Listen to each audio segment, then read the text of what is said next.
Gloire au Seigneur. Alléluia.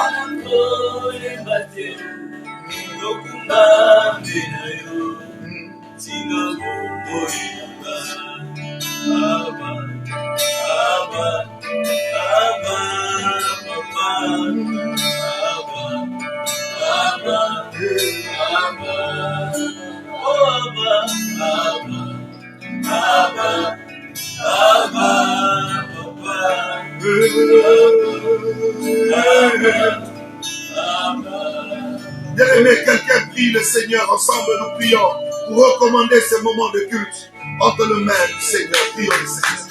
Père, nous venons, Seigneur, te recommander ce culte. Nous voulons te recommander ce culte. Prends cette parole. Communique, Seigneur, à quelqu'un qui est branché en ce moment. Quelqu'un qui nous suit en ce moment, Seigneur, qu'il participe, Seigneur Dieu de gloire, dans cette action de la personne. Merci. Bénis le cœur, Seigneur. Même ceux qui nous vont suivre, Seigneur Dieu. Alléluia, Père. Seigneur Dieu, qu'ils vivent la même présence. Alléluia. Loin ta parole, loin ta parole, Seigneur. Loin ta parole, mon Dieu. Loin ta parole, Jésus. Loin ta parole. Dieu merci. Oh, merci, Père. Nous venons élever encore ton nom, Seigneur. Nous voulons recommander, Seigneur, ce moment de la parole entre tes saintes mains, mon Dieu. Sois glorifié, Seigneur. Fais en sorte que, Seigneur, cette parole prenne place dans le cœur de tout celui ou celle qui le suivra. Oh, donne vie au travers de cette parole. Au nom de Jésus-Christ.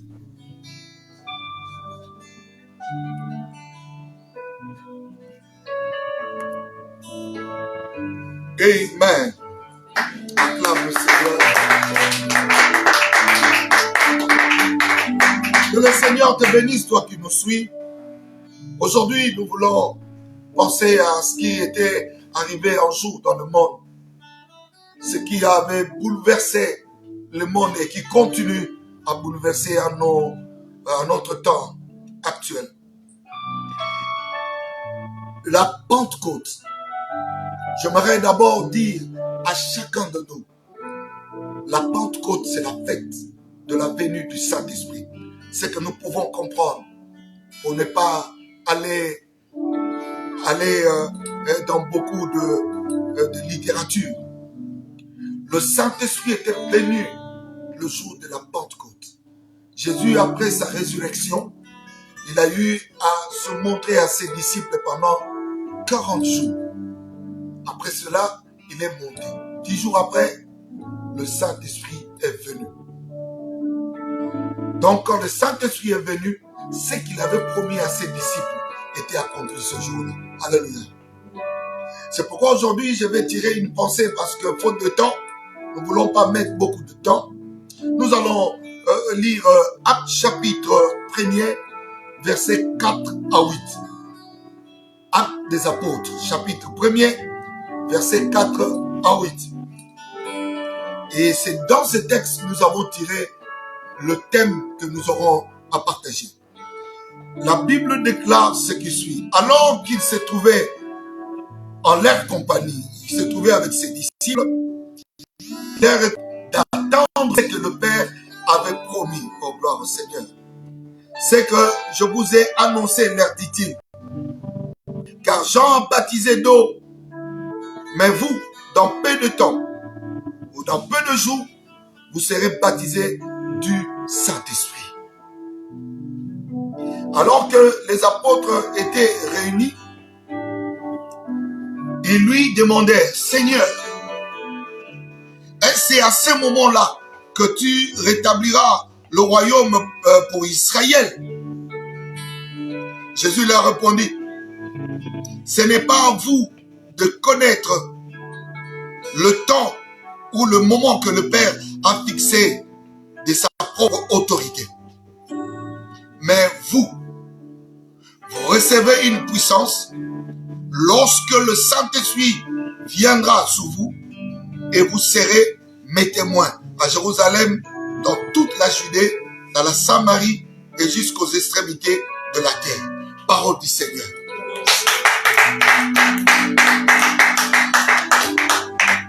Bien-aimé, j'aimerais que tu sois vraiment connecté et que tu nous suives très très bien. Et ce matin, nous voulons parler d'un thème tiré dans ce texte, comme je l'avais dit tantôt. Et vous serez mes témoins. Amen. Jésus a dit à ses disciples, il ne leur a pas donné le temps d'aller, il n'a pas permis à ce que les disciples aillent prêcher. Mais il leur a dit, restez d'abord ensemble jusqu'à ce que viendra le Saint-Esprit sur vous. Et lorsque vous allez recevoir le Saint-Esprit, alors vous deviendrez mes témoins. Alors qui est donc le témoin? Dans ce texte, c'est Jésus lui-même qui le dit. Il insiste du fait que « et vous serez mes témoins ». Il a cité à l'époque des villes qui existaient à cette époque-là. Il a dit à Jérusalem, dans toute la Judée, dans la Samarie, jusqu'aux extrémités de la terre. Et nous nous retrouvons aux extrémités de la terre. Alléluia. Parce qu'il n'y a pas de limite. C'est pourquoi nous sommes dans la joie de pouvoir bénir le Seigneur. Parce que dans cette promesse, nous aussi, nous faisions partie. Et d'ailleurs, la preuve en est qu'aujourd'hui, si nous prêchons, parce que nous aussi, nous avons reçu un jour le Saint-Esprit. Et le Saint-Esprit est avec nous jusqu'à ce jour. Mais Jésus, ce qui les préoccupait, n'était pas la puissance. Mais Jésus avait besoin de témoins. Parce qu'en fait, il est venu faire un travail depuis qu'il était né. Laissez-moi vous dire, depuis sa naissance, le jour où il est né, plus de 100 prophéties, je dis bien plus de 100 prophéties étaient accomplies. Le jour seulement où il était né, plus de 100 prophéties étaient accomplies. De tout ce que Dieu avait dit. Donc, Jésus a commencé son travail, même dès le ventre de sa mère. Il avait commencé, comprenez que Marie était remplie de l'Esprit de Dieu. Le mari a reçu la grossesse, la parole venant de l'ange. Et elle est allée voir sa parente, Élisabeth. Seulement quand elle a salué, sa parente a dit que l'enfant dans son ventre a tressailli. Il y a eu déjà un travail. Et quand il est né et qu'il grandissait, à 12 ans déjà il travaillait. J'ai entendu quelqu'un qui disait à une autre personne, il dit, tu sais pas que Jésus à l'âge de 12 ans avait déjà commencé à travailler pour son père. Il avait dit, il est temps que je m'occupe de l'œuvre de mon père. Alors toi, tu as quel âge? Tu as quel âge et tu attends jusque quand pour servir ou pour prendre charge de l'œuvre de ton père? Parce que nous avons le Père Céleste. Quelqu'un dit Amen. Amen. Mais maintenant, quand il a travaillé pendant 3 ans, il a consacré les 3 ans pour l'œuvre salvatrice. Il a travaillé et il nous a sauvés au travers de cette œuvre. Et maintenant, il voulait partir.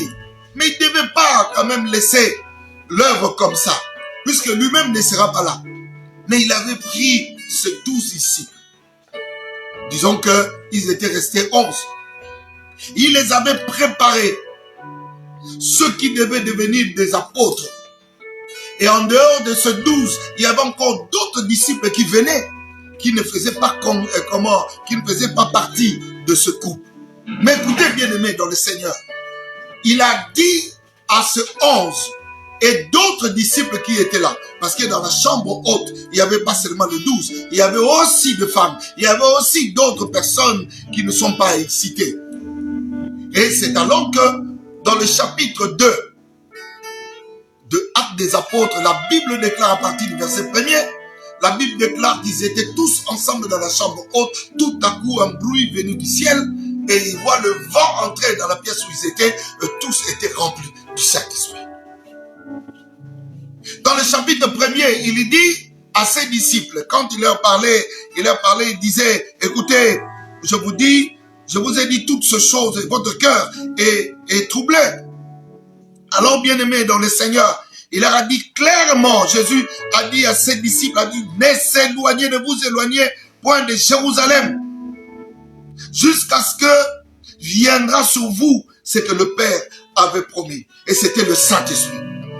Alors, les disciples s'est dérangés en disant, écoutez, c'est à ce moment-là que tu rétabliras le royaume de Jérusalem. À ce moment-là, est-ce que tu vas rétablir le royaume d'Israël? Il dit non, ce n'est pas à vous de connaître le temps que le Père a fixé. C'est un peu aujourd'hui ce qui trouble beaucoup de chrétiens. Permettez-moi d'ouvrir une parenthèse. Nous nous occupons de beaucoup de choses et d'autres choses qui n'ont même pas d'utilité. J'aime l'apôtre Paul qui a dit « Tout m'est permis, mais tout n'est pas utile ». Parce que nous, les chrétiens, en principe, nous devons nous occuper de l'essentiel, de ce qui nous permet à développer et à grandir le royaume de Dieu. Ce qui nous permet de développer notre intimité avec Dieu et d'évoluer avec Dieu. Ce qui nous permet d'être dans l'action divine qui agit sur la terre.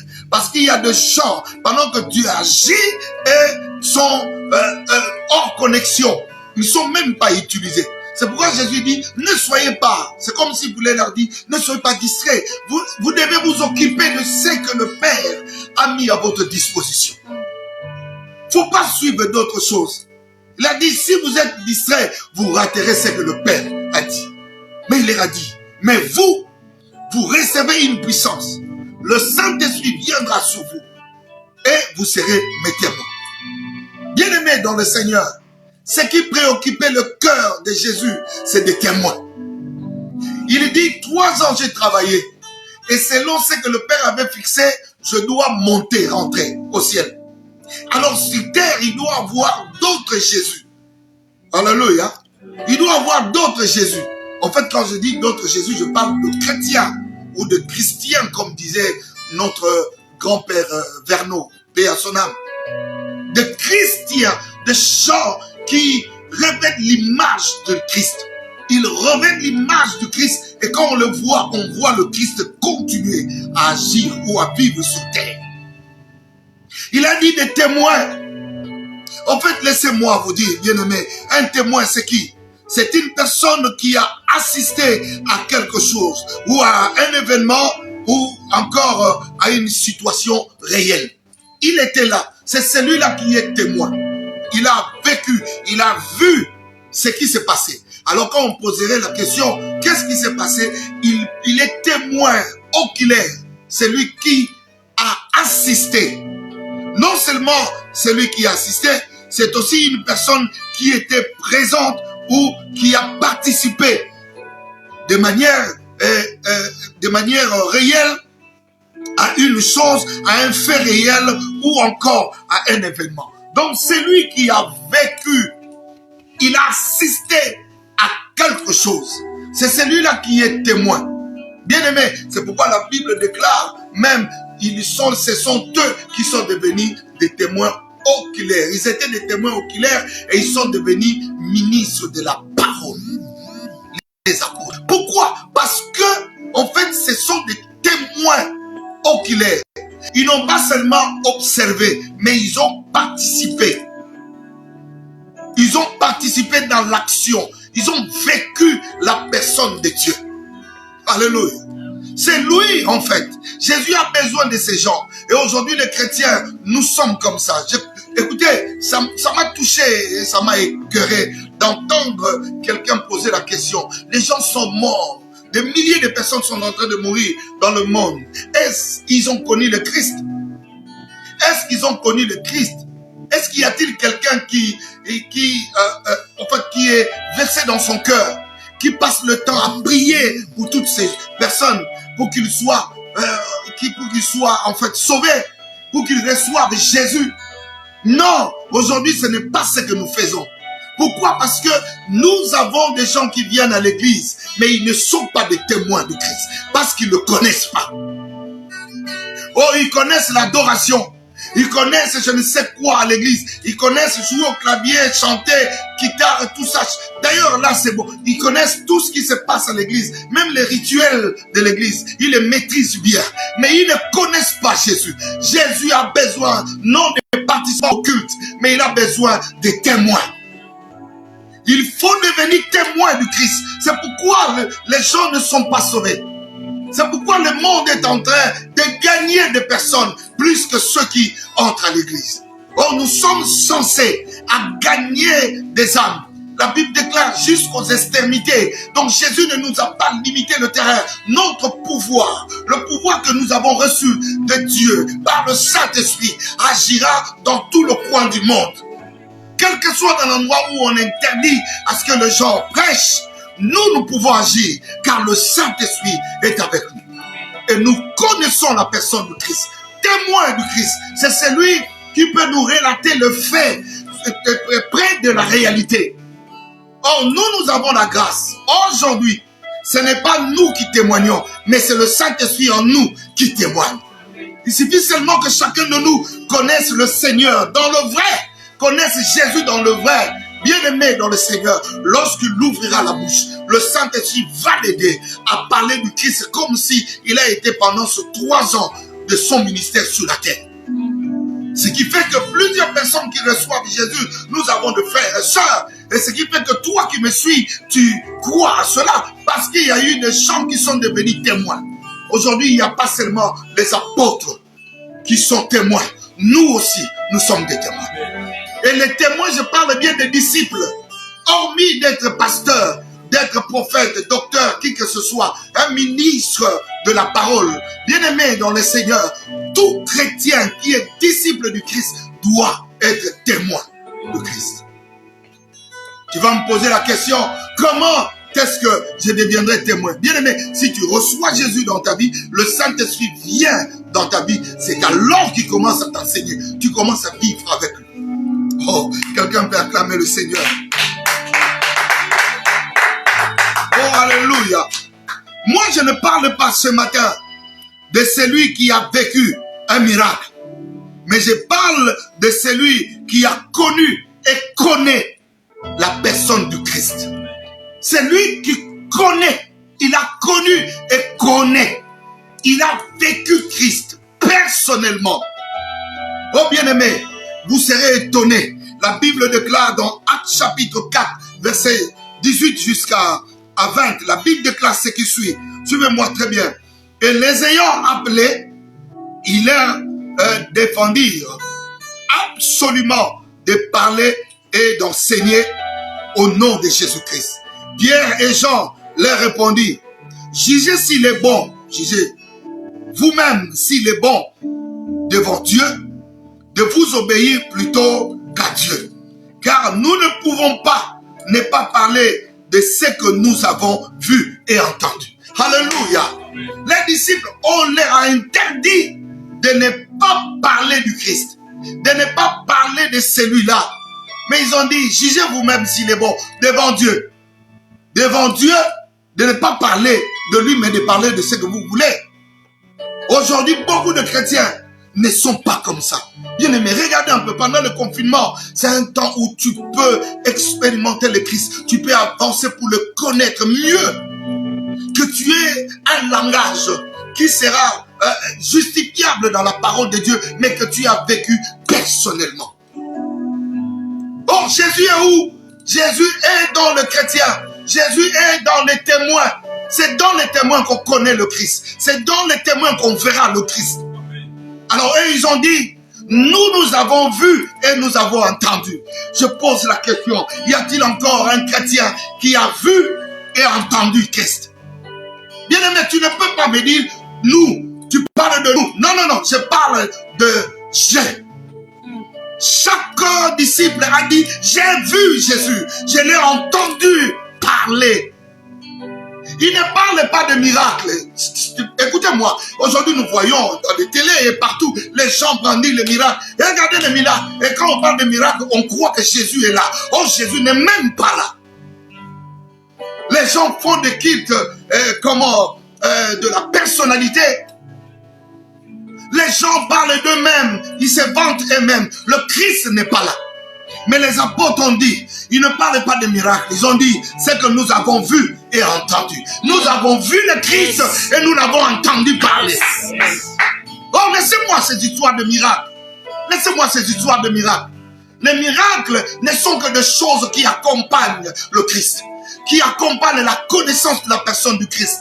Mais les gens bien-aimés, ce qui change la vie d'un homme, ce n'est pas le miracle, ce n'est pas le message de miracle, mais c'est le message de la personne du Christ. Amen. Prêchez Jésus, les gens seront guéris. Prêchez Jésus, les gens seront sauvés. Pourquoi nous parlons de ces choses? Oh non, il voyage trop, il a l'argent, il a ses effets. Jésus n'a pas besoin de ça. Ces choses ne sauvent pas. Il y a seulement Jésus qui sauve. Écoutez, bien-aimés dans le Seigneur. Les disciples ont parlé de ce qu'ils ont vécu personnellement. Laissez-moi lire encore avant-dernier verset.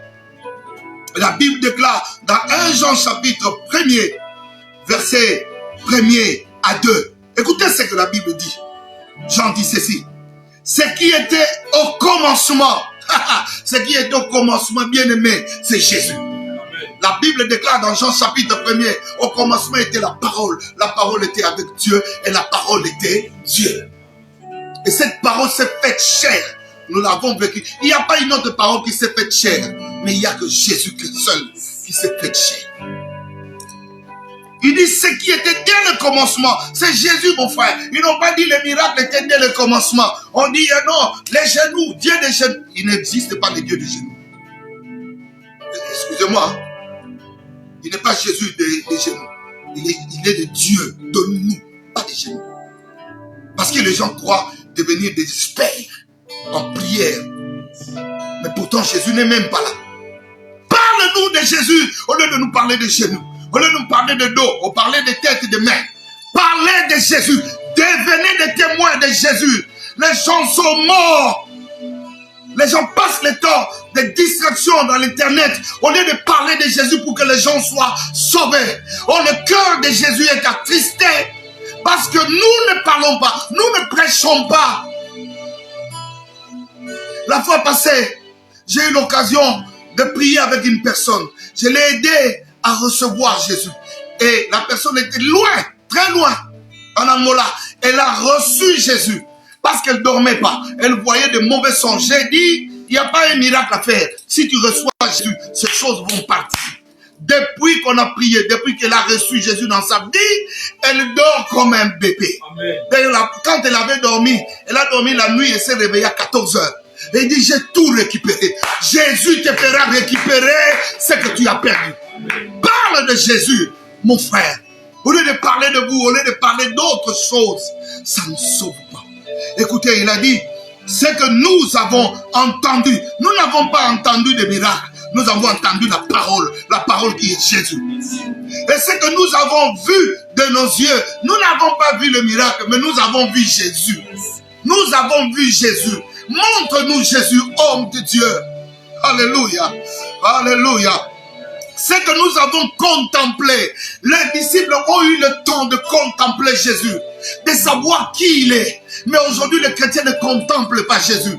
Ils lisent même pas la Bible, ne contemplent pas, même dans les prières. Les gens contemplent leur travail, les gens contemplent ce qu'ils ont, ils contemplent leurs belles véhicules. Alléluia. Ils contemplent leurs belles voitures, excusez-moi. Bien-aimé dans le Seigneur, tu contemples ce que tu as. Tu te contemples. Quand est-ce que tu vas contempler Jésus? Contemple Jésus dans la parole et dans ta vie expérimentale. Alléluia. Écoutez frère, et que nos mains, il dit, et que nos mains ont touché concernant la parole de vie. Il n'y a pas une autre parole de vie si ce n'est Jésus. Ça concerne la parole de vie et c'est Jésus. Bien-aimé, toi qui me suis, appelle Jésus dans ton cœur, tu seras sauvé. Les disciples parlent de Jésus. Ils n'ont même pas, ce qui m'a étonné, ils n'ont même pas parlé de miracles ici. Il parle toujours de lui. Nous l'avons contemplé. Je contemple, frère. Vous savez, bien aimé, dans la vie, si tu contemples quelqu'un, tu verras de comment il est beau, tout ce qui est meilleur dans sa vie. J'ai appris dans le cours de l'esthétique. On dit, d'emblée, on ne voit pas la beauté d'un tableau. On ne voit pas. Mais après exercice de contemplation, on trouvera la beauté cachée dans un tableau. Bien-aimé, si tu regardes, tu contemples la personne qui vit avec toi, soit ta femme ou ce que tu as, tu verras quelque chose de beau qui retiendra toujours ton cœur à l'aimer. Bon, si tu peux contempler Jésus aujourd'hui, tu verras, mon frère. Jésus n'est pas seulement sauveur. Jésus est le roi des rois. Tu le connaîtras dans plusieurs choses. Il est l'agneau de Dieu. C'est lui qui nous a sauvés. Il est tellement grand. Tu peux le contempler. Ne me parle pas de miracle. Parce que même le faux commence à se cacher derrière le faux miracle. Parce que le monde des ténèbres peut aussi fabriquer des miracles. Et les gens se lèvent aussi, témoignent. Mais ils n'ont pas le pouvoir ni le moyen de parler de la personne du Christ. Seulement nous. Écoutez, je vais terminer. Le verset 2 dit ceci. Toujours dans 1 Jean, chapitre 1, verset 1er, chapitre 1er, verset 2 maintenant. Car la vie a été manifestée, c'est Jésus. Et nous l'avons vu. Et nous lui rendons témoignage. Nous vous annonçons la vie éternelle qui était auprès du Père et qui nous a été manifestée. Alléluia. Est-ce que quelqu'un peut acclamer le Seigneur? Il n'a pas parlé de miracle.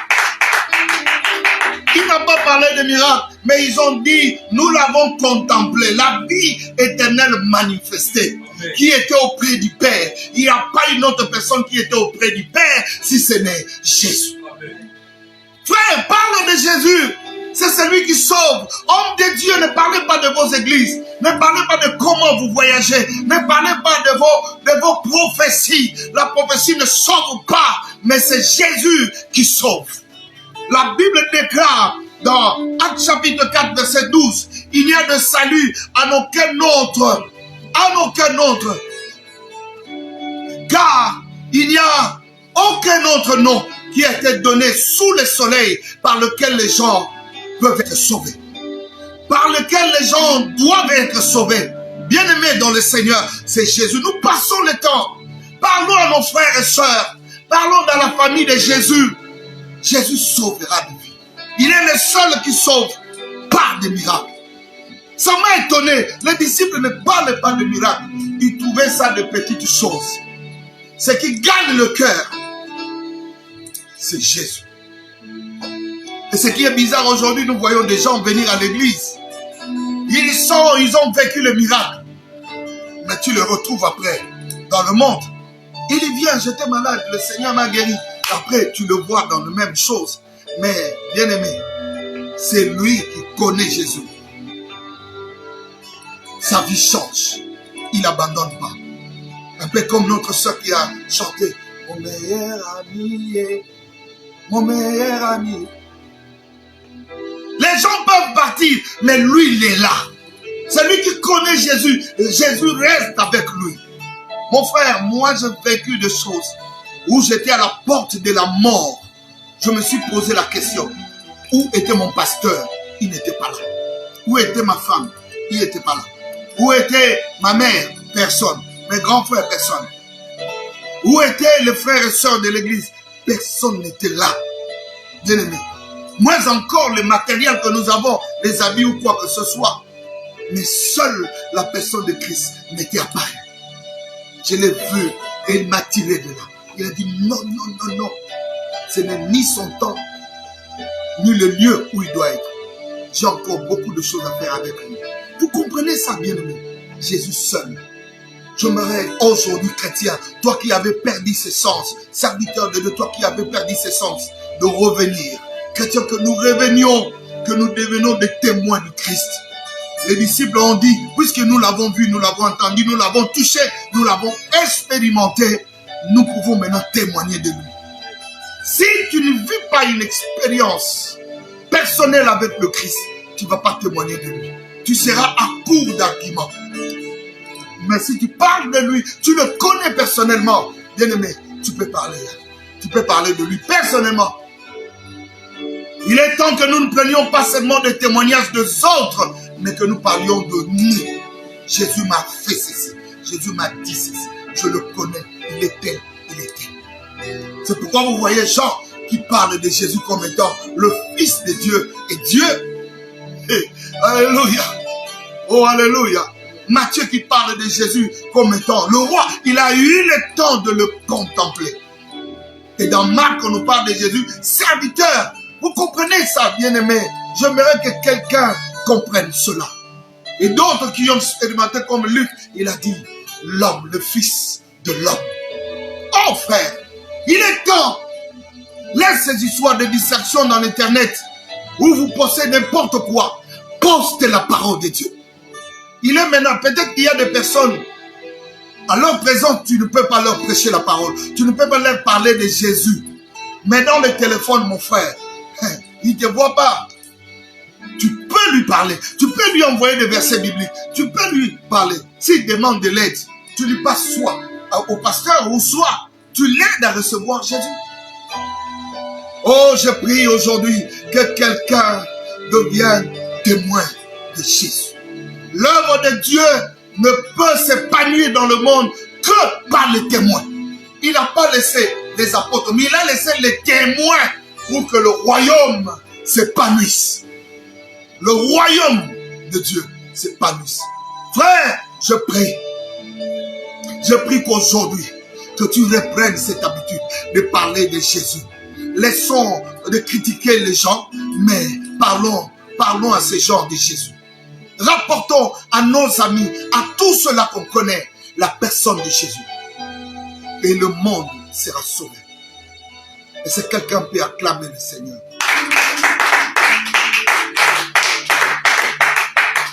Laissez-nous ces histoires, hommes de Dieu. Laissez-nous ces histoires de croire comme si vous êtes spécial.